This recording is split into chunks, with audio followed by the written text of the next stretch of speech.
এই জানোয়ারের বাচ্চা, তুই ভালো করেই জানিস যে আমার পেটে তিশানের সন্তান রয়েছে, তারপরেও তুই আমায় বিয়ে করলি কেন? বাসর ঘরে বউয়ের মুখে এসব শুনে যেন পুরো দুনিয়াদারি উলট পালট হয়ে গেল আমার। ধরা তিশান তো তোমায় ভালোবাসে না, সে তোমায় ইউজ করে ছেড়ে দিয়েছে, তাই আমি তোমায় কুড়িয়ে নিয়েছি। জানোয়ার, একদম ফালতু কথা বলবি না তুই। তিশান আমায় ছুঁড়ে ফেলে দেয়নি, তুই হয়তো উল্টাপাল্টা কিছু বলেছিস তাকে, তাই সে আমায় ছেড়ে দিয়েছে। না হয়তো আগে তিশান কখনো এমন ছিল না, হঠাৎ করে কি এমন হলো যে সে আমার থেকে দূরে সরে গেছে? অধরা, তুমি আমায় এমন কথা বলতে পারলে? হ্যাঁ পারলাম, কারণ তুই তিশানের বেস্ট ফ্রেন্ড। তুই তিশানকে কিছু বলেছিস আমার নামে উল্টো পাল্টা, আর তোর বহু আগে থেকেই আমার শরীরের উপর নজর ছিল, তাই তুই আমাকে পাওয়ার জন্য তিশানকে দূরে সরিয়ে দিয়েছিস। অধরা, আমি তিশানকে কোনো কিছুই বলিনি, আর না আছে তোমার শরীরের উপরে উল্টাপাল্টা নজর।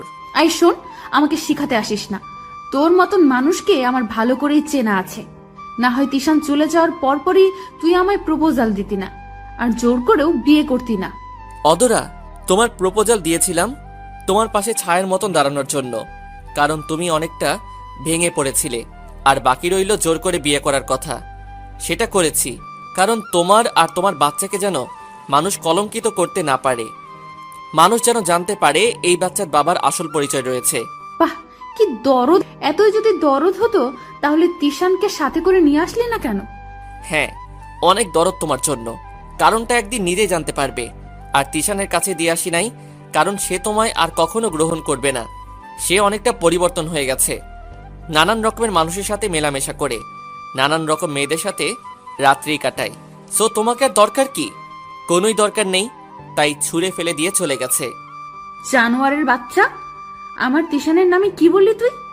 বলে ঠাস করে একটা থাপ্পড় বসিয়ে দেয়। অবাক চোখে তাকিয়ে আছি অধরার দিকে। আই জানোয়ার, অনেক বলে ফেলেছিস আমার তিশানের নামে। এবার তো খালি একটা থাপ্পড় দিয়েছি, পরের বার সোজা জুতো খুলে গালে মারবো তোর।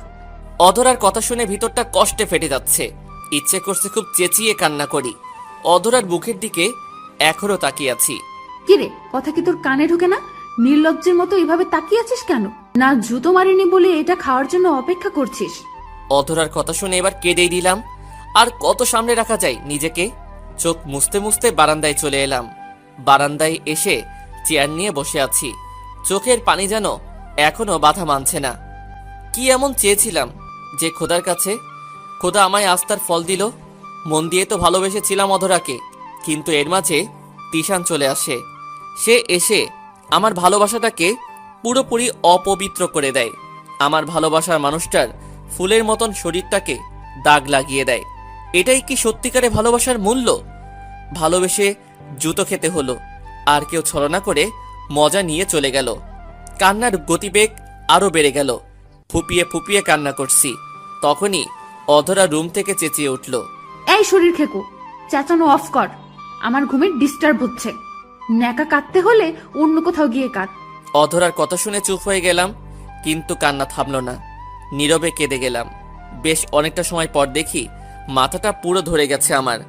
বারান্দা থেকে উঠে ওয়াশরুমে চলে গেলাম। ওয়াশরুমে গিয়ে মুখের পানি ছিটা দিতে লাগলাম। মাথার সাথে সাথে চোখ মুখও চলছে। পাশে আয়নায় তাকিয়ে দেখি অগ্নিশিখার মতন লাল হয়ে আছে চোখ জোড়া। হায় রে চোখ, যারা তোকে অবহেলা করে তুই তার জন্যই কাঁদিস, তার জন্যই তোর চোখ থেকে জল বের হয়। দুনিয়ার এসব বেহায় নিয়মগুলো যদি না থাকতো তাহলে কতই না ভালো হতো। অনেকটা সময় ওয়াশরুমেও কাটিয়ে দিলাম। পরে বের হয়ে রুমে আসলাম।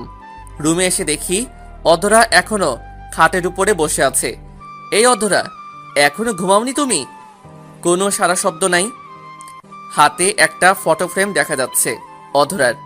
এ অধরা, কি হয়েছে তোমার? কথা বলছো না কেন? এটা বলে ওর গায়ে আলতো করে হাত দিয়ে নাড়া দিলাম। তখনই সে পিছনে ফিরে আমার মাথার মধ্যে কাচের ফটো ফ্রেমটা মেরে দিল। সাথে সাথে মাথা কেটে রক্ত পড়তে আরম্ভ করলো। কাচের কয়েকটা টুকরো মাথার মধ্যে গেঁথে গেছে।